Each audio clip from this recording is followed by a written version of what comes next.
Hello বন্ধুরা, কেমন আছো? আশা করি তোমরা প্রত্যেকেই ভালো আছো। আমি শনিবারের রান্না নিয়ে চলে আসলাম তোমাদের সঙ্গে শেয়ার করতে। তো প্রথমেই ভাত বসিয়ে দিয়েছিলাম আর একটা কড়াইতে মুগ ডাল সেদ্ধ দিয়ে দিয়েছি, পরিমাণ মতন লবণ, আর সঙ্গে যেহেতু লাউ দিয়ে করব, লাউগুলোকেও জলে ধুয়ে আমি দিয়ে দিলাম, আর পরিমাণ মতন কাঁচা লঙ্কা। তোমরা যে যেরকম দেবে সেই রকম বুঝে দেবে।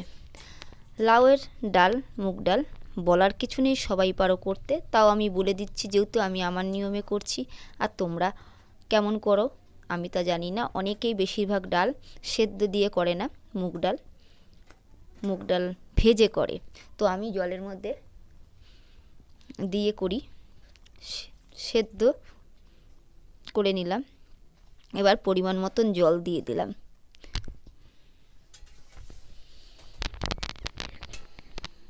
তো ডালটা পুরো সেদ্ধ হয়ে গেছে, যেহেতু কাঁচা জলটা দিয়েছি, তো অনেকক্ষণ ভালো করে লবণ হলুদ দিয়ে ভালো করে কিন্তু ডালটাকে ফোটাতে হবে, যাতে জলের যে কাঁচা জলটা দিয়েছি সেই কাঁচা জলের বোঝা না যায় আর ডালটা টেস্ট হয়। তো আমি ডালটাকে ভালো করে ফুটিয়ে নিলাম, তারপর নামিয়ে নিলাম একটা পাত্রে। গরম কড়াইতে তেল দিয়ে দিলাম,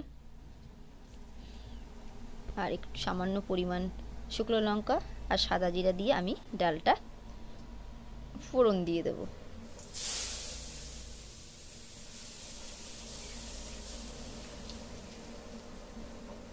তারপর ডালটাকে কিছু সময় ফুটিয়েই আমি একটা পাত্রে নামিয়ে নেব। তো আমার ডালটা রেডি হয়ে গেছে, তোমরা দেখলে ডালটাকে আমি ভালো করে ফুটিয়ে নিলাম।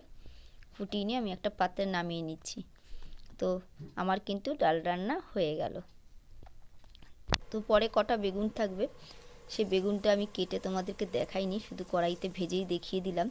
ভাজা হয়ে গেলে আমি একটা পাত্রের মধ্যে নামিয়ে নেব। যেহেতু রেসিপি চারটে করেছি, ওই জন্য আমি তোমাদেরকে অল্প অল্প করে দেখিয়েছি। তোমরা আশা করি এইগুলো করতেও পারো। এমনি বেগুন ভাজা, ডাল এগুলো সবাই পারে করতে, তো আমি সামান্য নিজের রেসিপিটা তোমাদের সঙ্গে শেয়ার করব বলে দেখিয়েছি। তো আর একটা রেসিপির জন্য চলে আসলাম, লাউ দিয়ে ঘন্ট। তো আমি তেল কড়াইতে বসিয়ে দিয়েছি, আর বড়ি দিয়ে যেহেতু করব, বড়িগুলোকে লাল লাল করে একটু ভেজে নেব। ভেজে একটা পাত্রে তুলে নিলাম।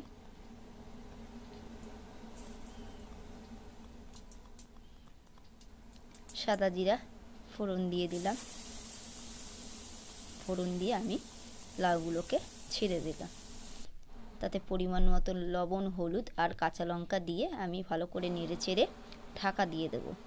তো তোমরা বন্ধুরা, লাউ ঘন্টে কিন্তু সাধারণত সবাই কালো জিরা দিয়ে করে, আমিও তাই করি, কিন্তু আমি যেহেতু আজকে বড়ি দিয়ে করছি আর সাদা জিরা দিলাম, যেহেতু জিরা আর শুকনো লঙ্কা আমি গুঁড়ো দেব, এই জন্য আমি জিরা ফোড়ন দিয়ে করলাম, তার টেস্টটা একটু আলাদা লাগে।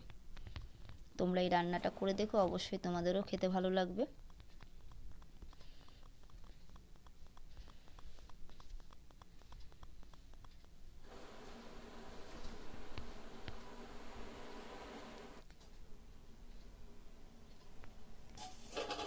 তারপর কিছু সময় ঢাকনাটা তুলে দেখব, লাউ দেখতে পাচ্ছ লাউটা অনেকটা সেদ্ধ হয়ে গেছে। তারপর বড়িটা আমি দিয়ে দেব, আর সঙ্গে যে ভাজা তোমাদেরকে বললাম যে আমি গুঁড়োগুলো জলে ভিজিয়ে রেখেছিলাম, জিরার গুঁড়ো, লঙ্কার গুঁড়ো, সেইগুলো আমি দিয়ে দেব। দিয়ে নেড়ে ছেড়ে আবার একটুখানি সময়ের জন্য আমি ঢাকনা দিয়ে দেব, কিন্তু তোমাদেরকে সেটা দেখালাম না। তো আমি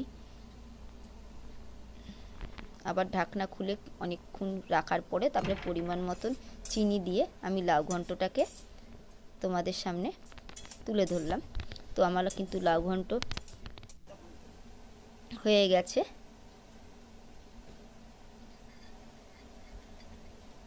তারপর একটা পাত্রে তুলে নিলাম।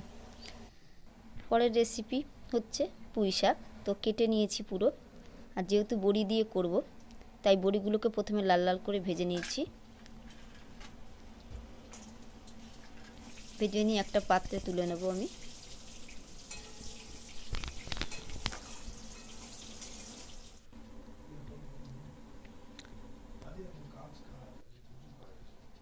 তারপর তেলের মধ্যে আমি 5 ফোড়ন দিয়ে আমি পুঁই শাকটাকে ছেড়ে দেব।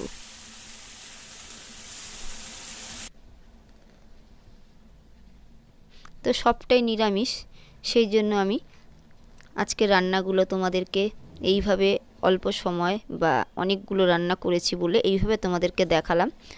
আশা করি তোমাদের বুঝতেও আর দেখতেও খারাপ লাগবে না। একটু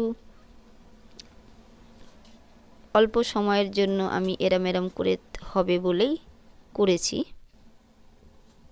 তো লবণ হলুদ দিয়ে আমি ঢেকে দিয়েছিলাম পুঁই শাকটাকে, তারপরে আমি ঢাকনা খুলে দেখে নিলাম পুঁই শাকটা কতটুকু হয়েছে। তারপরে কিন্তু আমি যে বড়িটা আমি ভেজে রেখেছিলাম ওই বড়িটা আমি এর মধ্যে দিয়ে দেব। তো আমি সবটুকু বলছি না, থেকে থেকে তোমাদেরকে বলছি। সব সময় রান্না, এইসব রান্না অত বলতেও ভালো লাগে না, একটু তোমাদের সাথে গল্পও করছি আর সঙ্গে পুঁই শাকটাও আমি তোমাদেরকে দেখাচ্ছি। আর সঙ্গে আমি জিরের গুঁড়ো আর লঙ্কার গুঁড়ো রেখেছিলাম সেটা আমি দিয়ে দিলাম। তো আমি বেশি সময়ের জন্যই নিরামিষ রান্না করলে জিরের গুঁড়ো আর লঙ্কার গুঁড়ো ভিজিয়ে রেখে প্রত্যেকটা রান্নাতেই বেশি সময় দিই। তো আমার পুঁই শাক কিন্তু এভাবেই আমি করি যখন নিরামিষ করি। তো তোমরা করে দেখবে, আশা করি ভালো লাগবে। তো আমার পুঁই শাক কিন্তু হয়ে গেছে। নামানোর আগে যারা যারা মিষ্টি খাও তারা মিষ্টি দেবে, আর যারা যারা মিষ্টি খাও না তারা দেবে না। আশা করি ভিডিওটা তোমাদের ভালো লেগেছে। তাহলে ভালো লাগলে একটা লাইক, কমেন্ট আর একটা শেয়ার করে দিও। অবশ্যই যারা যেখান থেকে দেখছো আমার চ্যানেলটাকে সাবস্ক্রাইব আর ফেসবুক থেকে হলে ফলো করে দিও। Tata, bye bye.